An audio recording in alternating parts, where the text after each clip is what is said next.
Igreja, opa, tá alto, hein? Até eu assustei agora aqui. Bom dia. Bom dia. Amém. Deus seja louvado. Deus abençoe sua vida. Deus cuide do seu lar enquanto você está aqui. Trabalhe em prol daqueles que Ele ama, não é verdade? Deus seja louvado. Irmãos, depois da Páscoa, hoje está uma manhã diferente, né? A gente está com tempo até demais, está até estranhando, né, Saúl? Que bênção. Depois da Páscoa, hoje é uma sugestão, um bate-papo sobre alguns acontecimentos pós-Páscoa. A igreja já acompanhou muito sobre o assunto Páscoa, até o domingo da ressurreição. E agora nós vamos discernir um pouco, falar um pouco, discorrer um pouco sobre alguns assuntos que o Espírito Santo colocou no meu coração depois da Páscoa. Então, nos preparemos em oração aí para ver o que Deus tem para a nossa vida. Vamos orar? Baixe sua cabeça, vamos falar com Deus, pedir a bênção dele sobre esta manhã e esse momento aqui.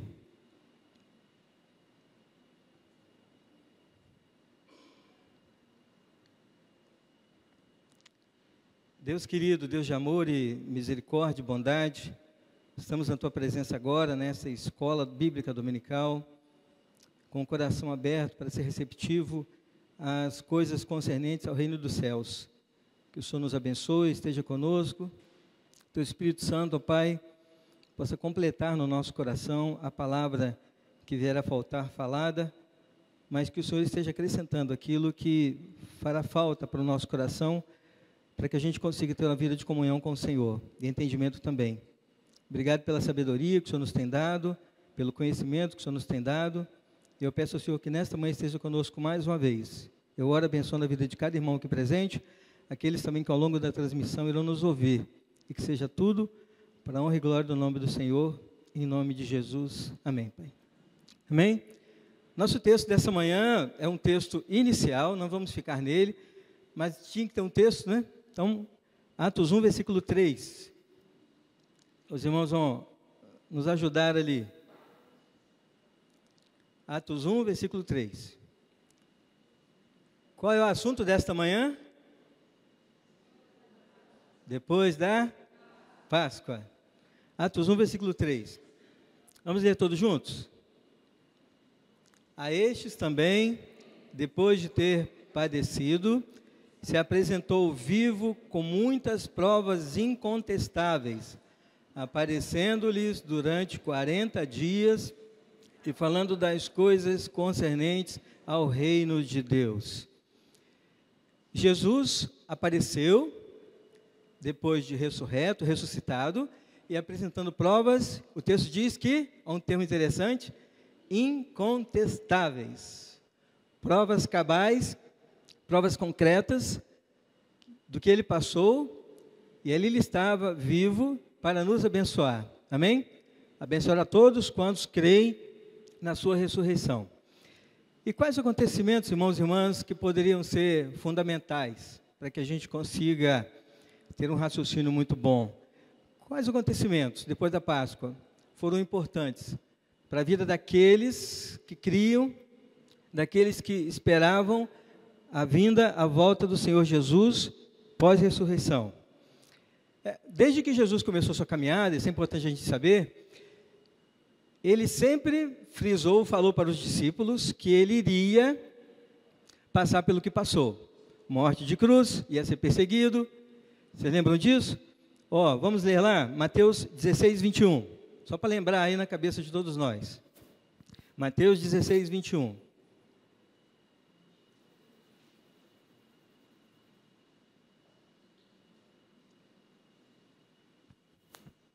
Isso aqui é uma palavra, lembra que Jesus falando com os seus discípulos a respeito do que iria acontecer. Então está escrito assim, desde esse tempo, começou Jesus Cristo a mostrar para quem? A seus discípulos. Então memoriza aí.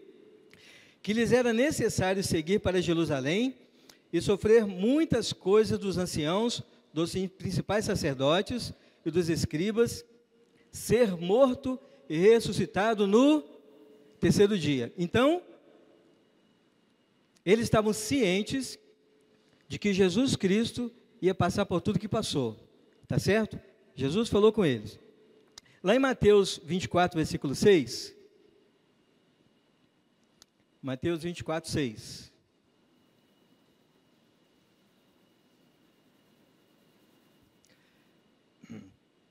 Aqui, vamos lá. E certamente os ouvireis falar de guerras e rumores de guerras, vede, não vos assusteis, porque assim é necessário acontecer, mas ainda não é o fim. Ainda não é o fim. Tudo que iria se passar depois dos acontecimentos, ainda não seria o fim de algumas coisas. Jesus tinha que completar a sua estrada, a sua caminhada aqui na terra, para que depois algumas coisas viessem a acontecer. Mas tudo isso, ele está deixando muito claro para que todos viessem a acompanhá-lo naquilo que ele tinha no seu coração e desejo como Deus. Então ele apresentava-se para a população, para as pessoas, principalmente para os seus discípulos, dizendo o que viria a acontecer. Jesus, após ressuscitar, ele aparece para quem primeiro? Para Maria Madalena. Jesus, quando ressuscita, ele aparece para Maria Madalena. Vamos lembrar um pouquinho antes aí. Maria Madalena vai ao túmulo para colocar flores, né, para enfeitar ali o túmulo, e ela vê a pedra removida. E ali tem um anjo, o anjo fala para ela, olha, não precisa assustar, Jesus não está ali. Quem você procura não está morto, ele vive. E Maria então sai, alegre, feliz, um pouco assustada, mas ela sai para contar aos discípulos. Enquanto ela sai e faz isso, Jesus aparece para ela. Vocês lembram disso? Jesus aparece para ela e ele fala para ela assim, olha, eu estou aqui, ressuscitei, vai e conta as boas novas aos demais discípulos. Então o que é que ela fez?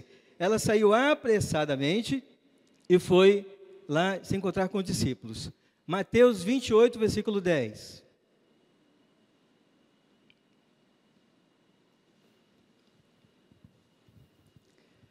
Então Jesus lhe disse, falando para Maria Madalena, ó, não temais, ide avisar a meus irmãos que se dirijam a Galileia e lá me verão.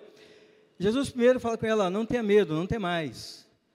O acontecido já estava previsto.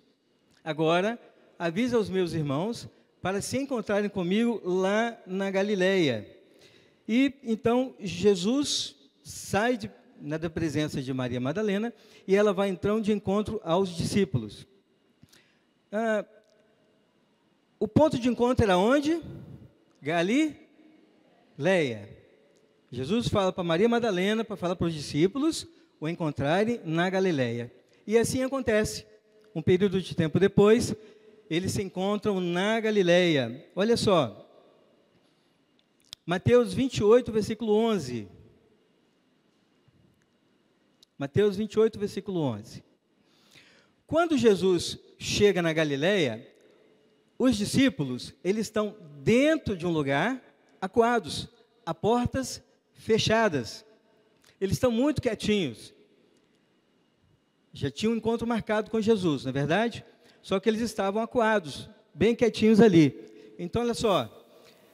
Quando Maria Madalena, ela sai do túmulo e vai de encontro aos discípulos, indo elas, eis que alguns da guarda foram à cidade e contaram aos principais sacerdotes tudo o que sucedera. O próximo versículo, Rony. Tem mais 3 pela frente, tá, Rony? Reunindo-se eles em conselho com os anciãos, deram grande soma de dinheiro aos soldados. Próximo. Recomendando-lhes que dissessem, vieram de noite os discípulos dele quem? Discípulos de Jesus.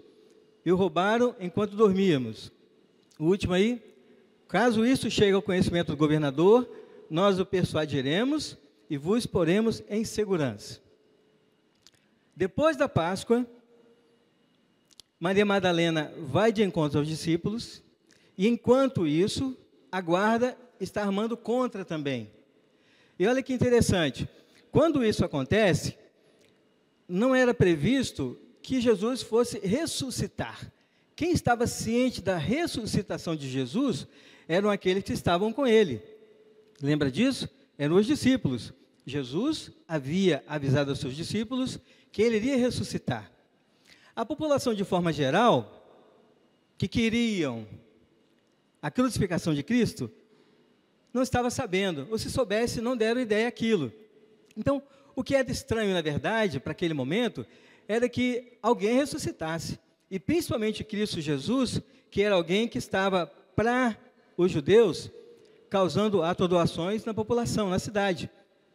Então, o que aconteceu? Quando os guardas foram avisar os anciãos daquela cidade que Jesus tinha ressuscitado, eles armaram contra, porque para eles não era vantagem falar que aquele Cristo havia ressuscitado. Para eles não era vantajoso. Então, o que aconteceu nesse texto aqui? Esses homens receberam dinheiro para falar que quem tirou o corpo lá de dentro foram os discípulos. Isso que aconteceu.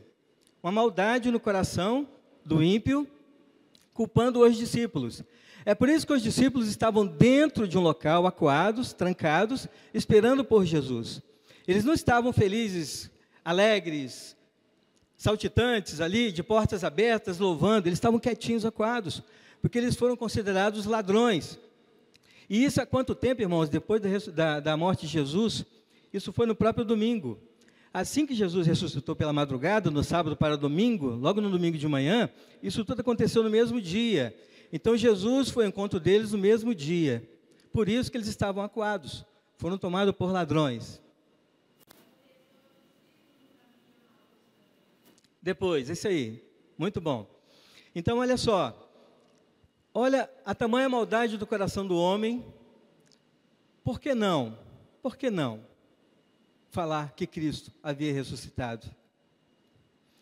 Irmãos, esses homens receberam dinheiro, suborno, para mentir. Esses guardas sabiam que não tinha acontecido aquilo, que a verdade era que Cristo sim havia ressuscitado. Houve um grande estrondo, a pedra foi removida, eles estavam cientes disso, estavam lá presentes, mas receberam dinheiro para mentir, para agir contra o Senhor Jesus e agir contra aqueles que eram coniventes, servos do Senhor Jesus. E o que tem de diferente hoje nisso? Porque no passado, logo no dia da ressurreição de Cristo, eles optaram em mentir, em esconder que Cristo Jesus havia ressuscitado. E o que tem de diferente hoje, no século 20 e 21, de diferente? As palavras são diferentes. Porque hoje não se pode mais ser tão direto como era antigamente. Agora, o que acontece? Existe um trabalho que é feito na vida da sociedade, principalmente nos meios de comunicação, em geral, para que essa verdade ela continue a não ser falada. Então, hoje, é trocado a Páscoa, a ressurreição de Cristo, por um ovinho, por um coelhinho, que é mais ameno, mais bonitinho. E para muitos, a vida de Cristo Jesus, a crucificação, ela fica em segundo plano. A crucificação de Jesus, o ato de Jesus na cruz, ele é lembrado pelos cristãos. Não esperemos que o mundo lembre isso, porque o mundo, ele faz suborno. O mundo faz falcatruas. O mundo não age em favor da igreja, daqueles que são do Senhor Jesus. Isso desde sempre. Receberam um suborno para falar contra. Não contém a verdade. Não deem crédito a esse Jesus. É a mensagem que vem até hoje.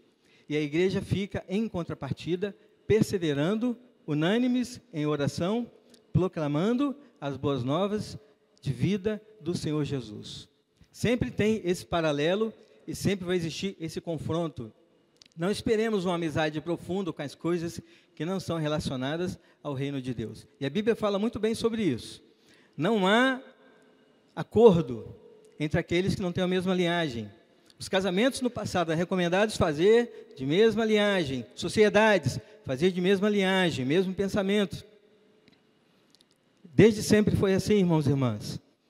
Mas olha só, vamos de volta ao texto, lá em que os discípulos se encontraram com Jesus. Jesus se encontra com os discípulos. E aí lá em João 20, versículo 20, olha que interessante.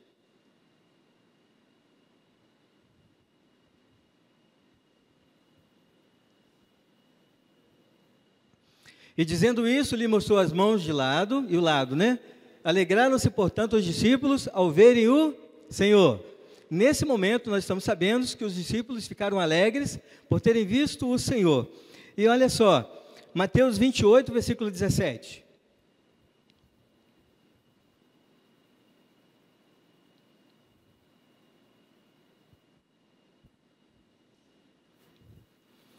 E quando viram, o adoraram, mas, o que está dizendo? Alguns duvidaram. A gente fica sempre lembrando de Tomé, que Tomé duvidou. Mas ali está no plural. Até porque Tomé não estava presente nesse momento. Alguns duvidaram. Quem estava esperando por Jesus eram os discípulos. Esperançosos, sabiam que Jesus ia ressuscitar. Jesus já tinha falado, eles tinham pleno conhecimento disso, mas alguns duvidaram. Tinha mais do que um incrédulo que estava lá. Não era Tomé que estava lá nesse momento. Tomé foi encontrar com eles 8 dias depois. Nesse momento desse primeiro encontro, Tomé não estava presente. Então, olha só, que coisa impressionante, irmãos. Quando a gente analisa a vinda de Jesus, e por que Jesus passou pelo que passou, a primeira coisa que me vem à cabeça é que Jesus morreu pela humanidade, sim, mas ele também morreu em favor dos seus próprios discípulos. Porque aqueles que estavam com ele lado a lado, viram a Jesus, tocaram em Jesus, caminharam com Jesus, tinha alguns incrédulos no meio deles. Olha que impressionante, que impressionante. Pessoas que deveriam dar exemplo, que estavam ouvindo a Jesus ali o tempo todo. Quando Jesus lhes mostra para eles presencialmente, uns ficaram extremamente alegres e outros nem tanto. E foi no plural, não foi um e nem dois. Então, a gente sempre lembra muito de Tomé. Por que Tomé é importante? Porque quem disse para Tomé que Jesus havia ressuscitado foram os próprios discípulos. Então, o que Tomé fala? Aquela célebre frase, eu só acredito vendo, né? Mais ou menos isso aí. O que acontece? Quando Tomé, ele fica sabendo da história, então ele fala, eu não concordo, só vou ter certeza, eu preciso ter certeza disso. Então ele vai procurar recursos, meios, vai no túmulo, gira em torno disso, e aí acaba tentando achar Jesus. E aí, 8 dias depois, no mesmo local de encontro que estavam os discípulos, Tomé estava lá presente, porque Jesus havia marcado um outro encontro com eles. E aí, então, quando Jesus chega, Jesus se apresenta, Jesus se identifica, saúda-os com a paz, mas imediatamente ele confronta a Tomé. Olha só, João 20, 24.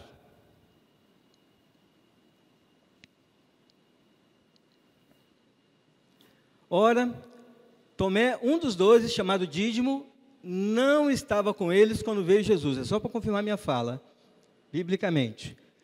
Tomé não estava com eles quando veio Jesus. Agora, João 20, 26. Pula lá para o 26, Rony, por favor. Esse mesmo tem 26. É isso aí. Passados 8 dias, Jesus apareceu novamente. Olha só. Estavam outra vez ali reunidos os seus discípulos e Tomé com eles. Então, 8 dias depois, no mesmo local, Tomé já estava com eles. Estando as portas trancadas, continuavam de portas trancadas. A população ainda estava atrás dos discípulos, porque eles foram acusados de tirar Jesus do túmulo, de roubar Jesus de lá. O corpo de Jesus sumiu, na ideologia deles, né? Então, as portas trancadas, veio Jesus, pôs-se no meio deles e disse-lhes, paz seja convosco. Paz seja convosco. Mais para frente um pouquinho, Rony. E logo disse a Tomé, olha só que interessante, gente, dá uma pausazinha aí, uma pausa. Jesus se apresenta para os discípulos e fala o quê? Paz seja convosco. E ele diz que logo, imediatamente, de supetão, falou para Tomé, põe o dedo aqui. Então Jesus está chegando, para os discípulos fala, paz seja convosco, e fala, Tomé, vem cá você, aqui ó, põe o dedo aqui. Jesus não deu chance de Tomé sequer respirar, porque Tomé não havia crido na ressurreição de Cristo Jesus. Então, o texto ele não é muito claro, mas pelas palavras nós podemos entender que quando Jesus chega para dar as boas-vindas e cumprimentar os discípulos, ele imediatamente chama Tomé. Ele não espera algo acontecer. Não tem fração de minutos ali envolvidos.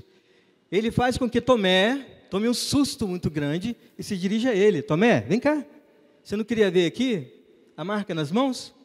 Você não queria ver aqui sua mão do lado da minha? Lembra o texto? Eu quero colocar minha mão do lado da dele?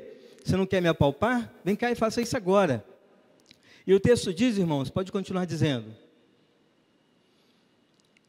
Tomé, naquele momento, ele cai em si. Ele reconhece Jesus e fala: Jesus, Senhor meu e Deus meu. Mais um pouquinho para frente, Rony, 29. Porque me viste e creste.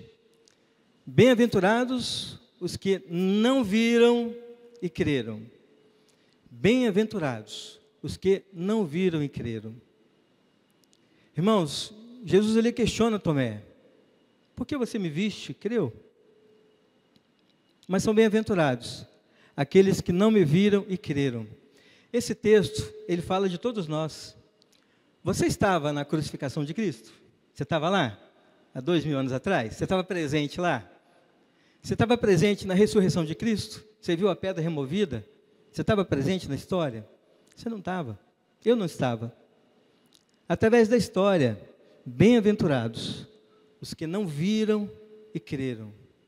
Nós somos bem-aventurados, porque nós cremos numa palavra que, através do Espírito Santo, ele nos traz esclarecimentos, e essa palavra nos dá fé, nos dá certeza. Depois da Páscoa, esse tema ainda continua vislumbrando o nosso coração, na certeza de que Cristo Jesus está vivo, e que Ele um dia virá resgatar a sua igreja, a igreja daqueles irmãos e irmãs fervorosas, crentes, pessoas tementes a Deus, que se desviam do mal, pessoas que creem que Cristo Jesus veio para resgatar os seus. Então, a história, ela vai se costurando, ela vai se entranhando, de forma que nós entendamos, igreja do Senhor Jesus, que Ele veio para resgatar a todos. E a palavra que Ele fala é que precisamos divulgar, falar das boas novas de salvação. Ele diz, lá em João 20, 27, põe aqui as mãos, põe o dedo aqui, para verificar que eu estou vivo. Cristo Jesus está vivo, foi assunto aos céus, mas Ele está aguardando a sua igreja nele. Amém, queridos? Essa palavra é para nós hoje, e ela será uma palavra de vida, para a vida sempre eterna da igreja, enquanto Jesus voltar. E essa palavra é para a vida daqueles que Jesus tem a chamar. E a função da igreja é divulgar essa palavra, crendo, perseverando, para conseguir mais almas para o Senhor Jesus. Lucas 24. É um texto grande, eu não vou ler não, mas está lá no versículo 24. Pode deixar, Rony, não precisa colocar não. Jesus, ele diz que essas palavras foram faladas para que todos nós entendêssemos que elas deveriam ser faladas dali para frente, serem promulgadas, propagadas, ide por todo mundo, e fale isso às pessoas que vocês estão vivendo aqui. Falem do novo amor, falem do novo objetivo, falem da nova vida, falem da ressurreição, falem do amor de Deus. E ele fala que lhes abriu o entendimento e compreenderam as Escrituras. Eis que envio sobre vós a promessa de meu Pai, permanecei, pois, na cidade, até que do alto sejais revestidos de poder.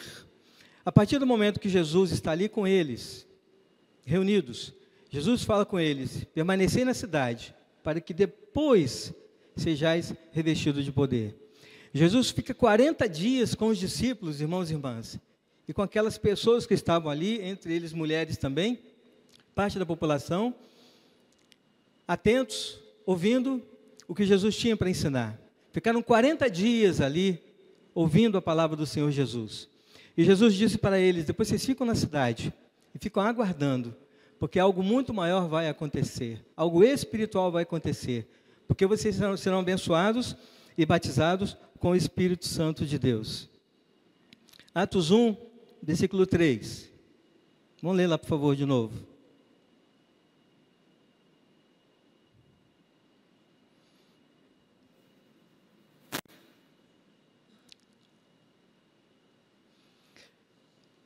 lá no finalzinho, ó. Vamos ler tudo, né? A este também, depois de ter padecido, se apresentou vivo, com muitas provas, lembra? Incontestáveis. Aparecendo-lhes durante 40 dias e falando das coisas concernentes ao reino de Deus. Aparecendo-lhes 40 dias. Não foi um dia, nem dois, nem três, foram 40 dias. Fizeram ali um intensivão com o Senhor Jesus, para que Jesus lhe apresentasse o que viria a acontecer, o que viria de suceder. Foram 40 dias, lhes apresentando coisas concernentes ao reino de Deus. Irmãos, em João 20, versículo 22, acontece algo muito interessante, porque Jesus falou algumas palavras para os discípulos.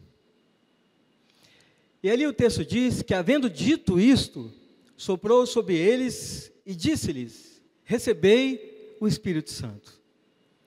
Depois da Páscoa, quem são os primeiros a receber o Espírito Santo? Porque a gente lembra que houveram aqueles 3.000 convertidos, lembra? Dos 3.000 convertidos? E ali o Espírito Santo ficou super à vontade, livre, na vida das pessoas, e ali então foram 3.000 convertidos. Só que antes desses 3.000 convertidos, Jesus primeiro, ele sopra o Espírito Santo sobre a vida dos seus discípulos. Então os primeiros a receber o Espírito Santo foram os discípulos. Pelo menos é o que eu entendo da cronologia bíblica, de que os primeiros foram os discípulos. Os discípulos então,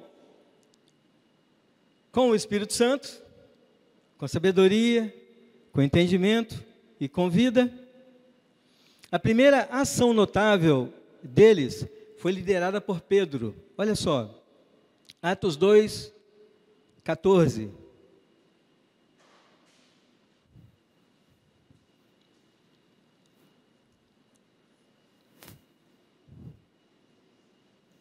Atos 2, 14.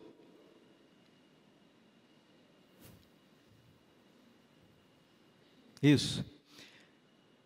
Depois então que Jesus sopra sobre os discípulos o Espírito Santo, lembra disso? O que Pedro faz? Olha só. Então se levantou Pedro com os 11. Pedro estava sozinho? Hein? Não. Ele estava com quem? Com os 11. Quando o Espírito Santo falou para os seus discípulos, quando Jesus soprou o Espírito Santo sobre os seus discípulos, todos ficaram tomados, persuadidos, de tamanha alegria, de entendimento das coisas relacionadas ao reino de Deus. E aí, Pedro se levantou, mas só que não levantou sozinho, levantou com os 11. A palavra foi de Pedro, mas ele não levantou sozinho. E aí, erguendo a voz, advertiu-os nesses termos: varões judeus e todos os habitantes de Jerusalém, tomai conhecimento disto e atentai nas minhas palavras. Este é o primeiro discurso feito depois da Páscoa. É o primeiro discurso feito por Pedro. Pedro se levantou e falou para a população. Só que ele não estava sozinho, os 11 levantaram com ele. Isso mostra a unidade. Todos estavam concordando, em concordância com as palavras de Pedro, mesmo sem saber o que queria dizer. Quando ele levantou, todo mundo levantou junto também, porque estavam concordando em união e em constância. Atentai nas minhas palavras. Lê o 15, por favor, Rony, o próximo. Estes homens não estão embriagados, como vivem pensando, como sendo esta a terceira hora do dia. O próximo, só para a gente encerrar. Mas o que ocorre é que foi dito por intermédio do profeta Joel. Aqui ele está dizendo algo que aconteceu lá no passado, e que as pessoas não estavam embriagadas, porque estavam sendo tomadas pelo Espírito Santo de Deus. O Espírito Santo de Deus estava sendo direcionado pelos discípulos de Jesus, e depois se tornaram profetas. E aí, a igreja começou a tomar posse. Irmãos, nesse momento, aqui a gente começa a ver a estrutura da igreja primitiva sendo montada. A igreja primitiva é uma igreja formada pelos primeiros cristãos. A partir do momento do descer do Espírito Santo, e que Jesus falou para os discípulos, soprou sobre eles o Espírito Santo, Pedro levanta e começa um discurso sobre salvação, sobre a vinda do Senhor Jesus. Ali tem os primeiros momentos da igreja primitiva, começa a se formar um grupo de irmãos e irmãs, cristãos, crentes no Senhor Jesus, ardentes, desejosos de proclamar a palavra do Senhor. Por que isso é importante para nós depois da Páscoa? Porque essa palavra tem ecoado até hoje. Nós somos frutos, não do discurso de Pedro, mas daquilo que Jesus fez, através do Espírito Santo, para que homens e mulheres como ele proclamassem a palavra de Deus, se levantassem e proclamassem a palavra de Deus. Quantos Pedros ao longo da história se levantaram para proclamar a palavra do Senhor? E quantos Pedros tiveram auxílio, pessoas do lado, que foram coniventes ali, fervorosos, juntos, sendo proclamadores da palavra do Senhor? Hoje, nessa nova modalidade de igrejas, neopentecostais, a gente não precisa ser tradicional ao ponto de viver a igreja no Antigo Testamento. E nem voltar a 2000 anos atrás para viver aquela igreja ali que estava sendo vivida. Transformáveis pela renovação da nossa mente, é o que diz o texto bíblico. Mas a gente precisa sim dar atenção à igreja do passado. Tem um autor que eu gosto muito, ele não é evangélico, chama-se Bauman. Bauman diz que as famílias hoje são destruídas, destroçadas. E ele fala que para a gente ter certeza um pouco melhor da estrutura familiar, a gente tem que rever o passado. A estrutura familiar benéfica, saudável, ela está lá no passado, não é essa estrutura que é apresentada hoje. Ele escreveu um livro lá em 1992, já se passaram alguns anos depois aí, e só para confirmar o livro dele, a teoria dele. E ele fala isso: você quer aprender a viver em família? Olha no passado, os pais do passado, o que viveram, como era a estrutura familiar, os pais ensinando para os filhos profissões, as mães sendo atentas, em casa, no lar, cuidadoras do marido. E ele fala: reveja o passado. E a Bíblia, ela apresenta-se um evangelho de forma que estamos vivendo nos dias de hoje, sim, mas observe o que no passado aconteceu e que foi importante para a vida da igreja e que funcionou e que é por causa disso que estamos aqui. Então, essas igrejas hoje que nós vemos aí, com pregadores estrelinhas e outras coisas mais, qual é o fim desse pessoal, gente? Qual é o fim desse pessoal? A Bíblia está sendo evidenciada ou é o próprio eu, é a pessoa que está ali evidenciando? Igreja de pastores A, B e C, de presbíteros A, B e C, a coisa não pode ser distorcida, porque isso vai ter um preço muito alto para a vida da igreja. Só que nós precisamos, como igreja, servos do Senhor Jesus, ler a palavra de Deus, estudar a palavra de Deus. Porque muita coisa aconteceu no passado que é para a gente ficar antenado, ficar esperto. E a gente consegue ter inteligência suficiente para isso. Mas para isso tem que ler a palavra de Deus. E igrejas que não ensinam leitura da palavra, como que esses membros serão? Que tipo de membro tem? Qual a qualidade dessas pessoas? Que tipo de conhecimento tem? Então hoje, no presente momento do século XXI, existe aí algumas situações, até constrangedoras para a vida da igreja, porque o que Jesus ensinou para os seus discípulos, inclusive lá em Atos, é ir por todo mundo e pregar o evangelho. Ele está dizendo: se solte, se lance, fale da palavra, fale do amor, testemunhe. Só que hoje o que acontece? Ao invés de lidar com neófitos, com pessoas novas, ao invés da igreja ir atrás de pessoas novas na fé, a igreja está tendo que cuidar da própria igreja. Estamos atrasados. Por quê? Porque tem pessoas que não leem a Bíblia, tem pessoas que não conseguem se acelerar, tem pessoas que não conseguem ir à frente, tem pessoas que não conseguem ter entendimento. Então a igreja, no século 20, 21, ela está uma igreja travada, apesar de evangelizar, apesar de mandar missionários, apesar de se manter e manter outras pessoas. Nós temos templos completamente travados, porque a igreja tem que cuidar da própria igreja. Mas o fim principal da igreja seria cuidar daqueles que não têm conhecimento da palavra. Busquem essas pessoas e tragam para dentro da igreja. E eu digo assim, a grosso modo, posso estar errado, o tempo perdido, investido, insistindo para que pessoas leiam uma palavra, para que pessoas orem, que pessoas busquem, é muito grande.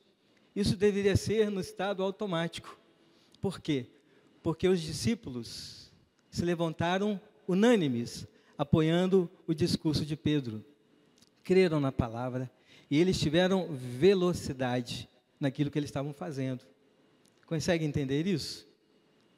Quanto mais a igreja se unir, quanto mais a igreja se fortalecer, benefícios trará para a vida da igreja. E outros benefícios a mais. Precisamos fazer isso, irmãos. Cuidar. As igrejas que não leem Bíblia, que não discutem Bíblia, que não têm texto para apresentar, é simplesmente palavras de motivação, coaches, etc. Que proveito terá essas pessoas? Deus tenha misericórdia.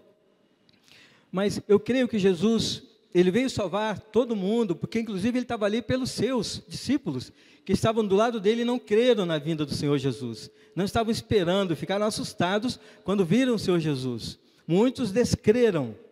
Então esse Jesus que se apresentou para os discípulos, e que morreu morte de cruz, mesmo sabendo que não tinha aprovação de todos que estavam do lado dele ali, e eram só 12, e mesmo assim, ele concluiu a sua morte de cruz, em prol desses 12, mas esses 12 tiveram vida, e proclamaram a palavra do Senhor Jesus, para outros tantos quanto viessem a ter pela frente. A igreja primitiva começa a tomar forma, nossos irmãos cristãos no passado começam a tomar forma, e hoje a igreja presbiteriana da glória é fruto da intrepidez de homens e mulheres, que lá no passado propagaram esta palavra, e no futuro, enquanto Jesus não voltar, até dar a hora da vinda do Senhor Jesus, a igreja presbiteriana da glória, ela será foco de manifestações e de divulgação da palavra de Deus, para tantos quantos também venham a conhecer a Cristo Jesus, através da sua vida e da minha vida. Amém? Você consegue entender isso? Você precisa ser um proclamador da palavra de Deus. Para proclamar, tem que entender, tem que buscar. Os textos são confusos. Às vezes não estão dizendo exatamente o que tem escrito ali. Tem que pesquisar um pouquinho sobre para entender o contexto. É por isso que fica indo aqui, vai ali, vem cá, para a gente entender o contexto da palavra de Deus. Mas tem uma coisa que traz entendimento para a vida da gente, que é o Espírito Santo de Deus. E aquele que está com o Espírito Santo apagado, precisa clamar a Deus para que acenda o Espírito Santo em sua vida, porque é o Espírito Santo que dá entendimento. Não adianta abrir a Bíblia, vai ser como textos corridos.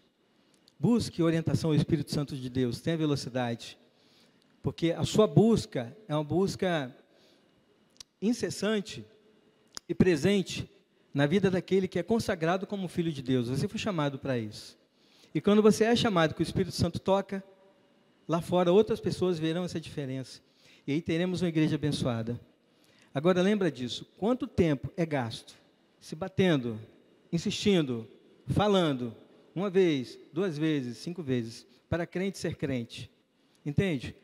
O fim fundamental da igreja após Páscoa era proclamar a palavra de Deus. E hoje, além disso, tem que cuidar dos crentes. Tem que ficar pedindo, solicitando, sendo que tinha que ser algo no automático. Isso, irmãos, imagina que para os pastores deve ser algo terrível. Igrejas sem crescimento, igrejas que têm pastores, daqui a pouquinho não conseguem nem pagar seus pastores, fica pelo presbitério, tem templos que estão fechando. Por que essas coisas acontecem? Eliseu é bíblico, tá? Mas qual é o esforço da igreja em fazer o reverso? Em proclamar a palavra do Senhor? Qual é o esforço que a igreja tem feito? Talvez uma igreja que tem insistido muito em fazer com que os membros sejam crentes. Olha só, que discordância, que controverso. Se estamos, é para preciso fazer, para a coisa vir a acontecer. Atos 2, versículo 14. Vamos ler de novo? Atos 2, 14. Então se levantou Pedro com os 11, erguendo a voz, advertiu-os nesses termos. Pedro levanta, é o primeiro discurso de Pedro, após Jesus aparecer, e ele fala: varões de Deus e todos os habitantes de Jerusalém, tomai conhecimento disto e atentai nas minhas palavras. Tomai conhecimento disto. Tomai conhecimento de quê? Qual era o discurso de Pedro? Depois disso, a gente vai ver lá na frente que mais de 3.000 pessoas. Atos 2, versículo 41.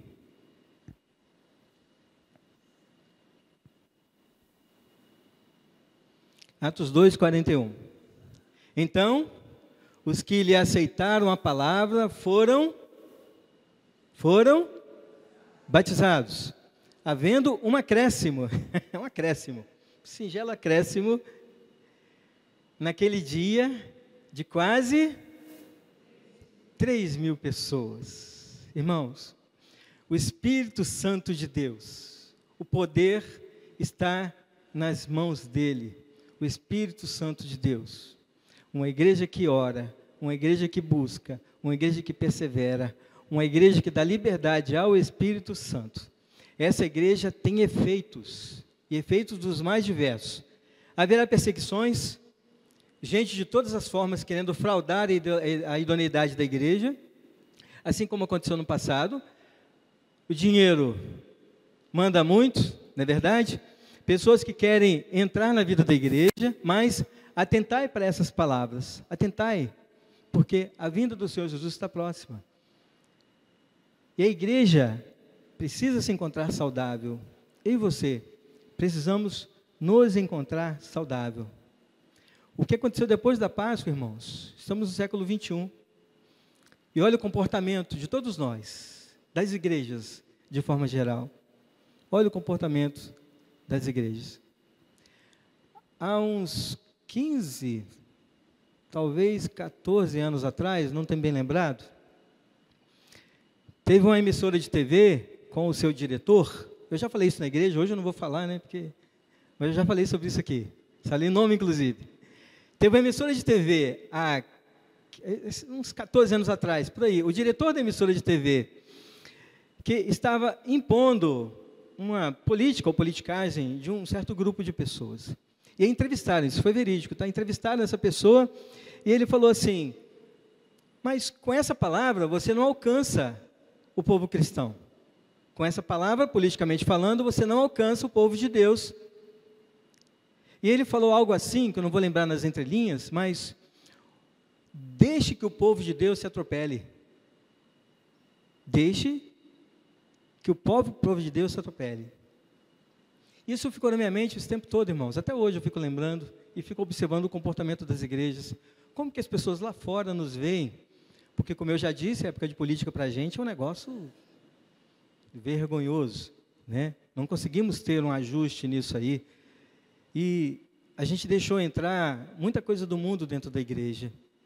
Mas a palavra pós-Páscoa depois da Páscoa crê no Senhor Jesus, proclame a palavra. Você, mais um, mais dois, mais três, ali foram 11, e através de 11, 3.000 convertidos, porque esses 11 tinham o Espírito Santo de Deus, que foi soprado sobre suas vidas. O que está faltando para a gente? Para mim e para você? O que está faltando? Você tem o Espírito Santo? Você já teve a ousadia de pedir a Deus: Senhor, eu não sei se eu tenho o Espírito Santo.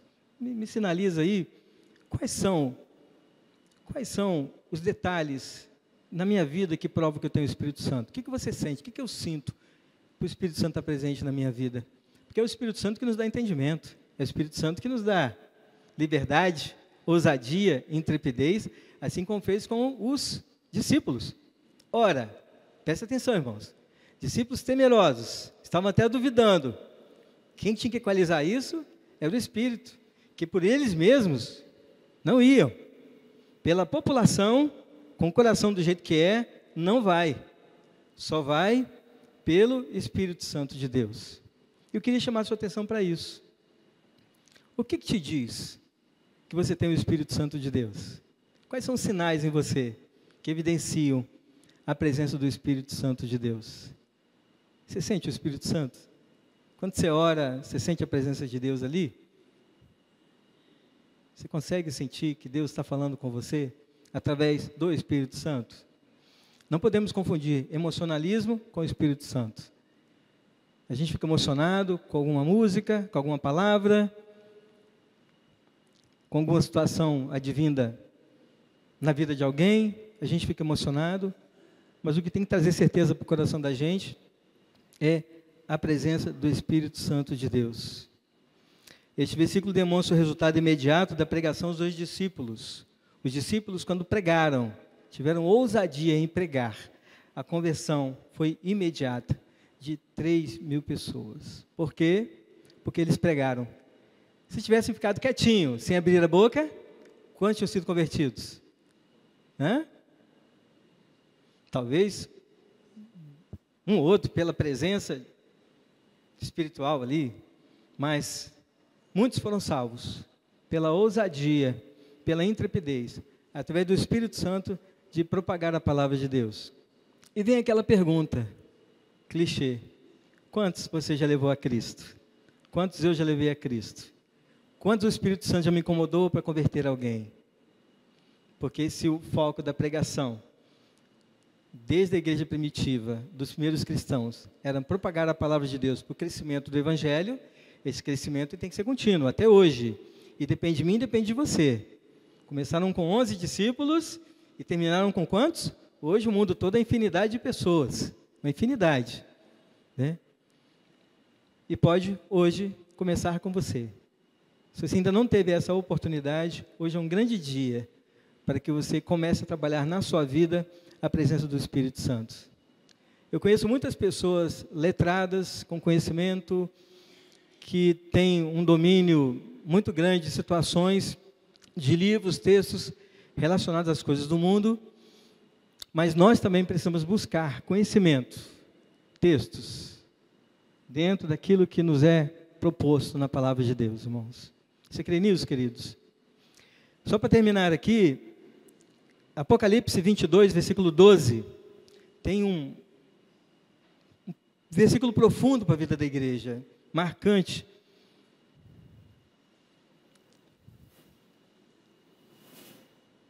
Eis que venho. Eis que venho. Quando que Jesus vai voltar? É sem demora. Não acho que está demorando. É sem demora.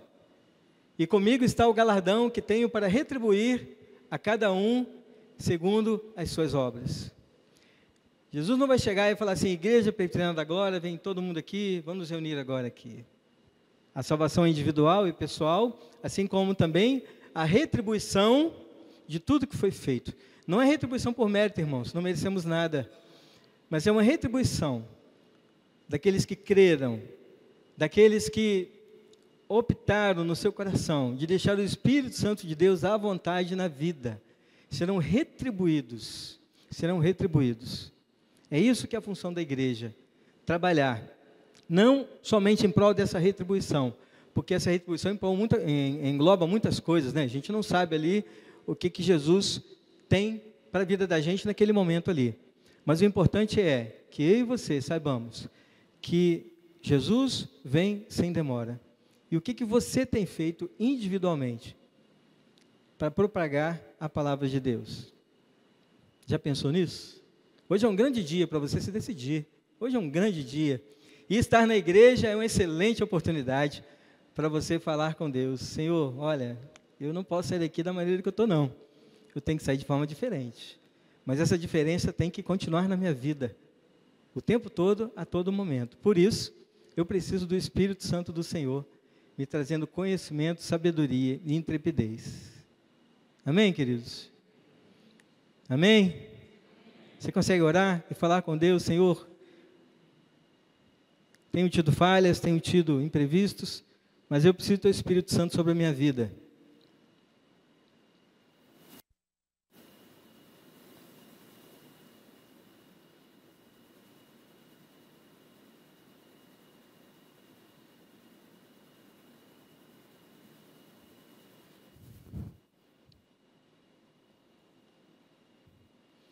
Eu tenho certeza, irmãos, que se você se propor a fazer alguma coisa em prol do reino, vai ser uma preocupação a menos para os nossos pastores, claro, mas vamos ter mais tempo de convencer pessoas, de trazer pessoas para o reino, convencer através do Espírito Santo de Deus, de convencer pessoas para o reino de Deus. Então, tenha esse propósito na sua vida.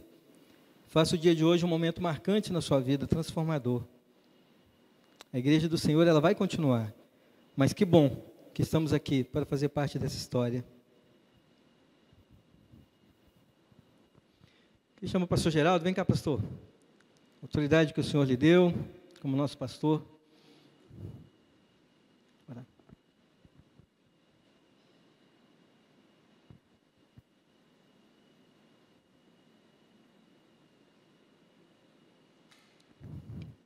Pastor, vai fazer uma oração em favor de todos, né? Nossa vida. Obrigado, irmão. Deus abençoe. Feche os seus olhos, irmãos. Oremos ao Senhor. Deus, nós queremos te agradecer por esta manhã. Te agradecer porque o Senhor nos trouxe à sua casa para que nós pudéssemos ouvir a sua voz através de seu servo. Obrigado, Deus, por esta manhã. Obrigado, Deus, pelo segmento desta manhã, através agora da Assembleia Geral. Que o Senhor abençoe os irmãos que vão trazer os relatórios, as informações. Que nós, como igreja, possamos também guardar essas verdades para nós e refletir sobre os resultados. E obrigado também, Senhor Deus, pelo despertar da palavra nos ensinada nesta manhã. Nós precisamos refletir sobre o que acontece depois da Páscoa. Nós precisamos crescer, precisamos avaliar, precisamos tomar decisões que nos levam a produzir como igreja, como cristão, aquilo que o Senhor quer de nós. Tira de nós toda dúvida, tira de nós toda a inquietação e que aprendamos a descansar no Senhor. Nos faz ver, Senhor, o que acontece depois da Páscoa, para o louvor da Tua glória. Abençoa também a vida do Teu servo, presbítero Eliseu, sua família, sua casa, seu ministério, seu trabalho secular, abençoando para que ele também possa abençoar outras pessoas. Obrigado, Senhor, por esta manhã.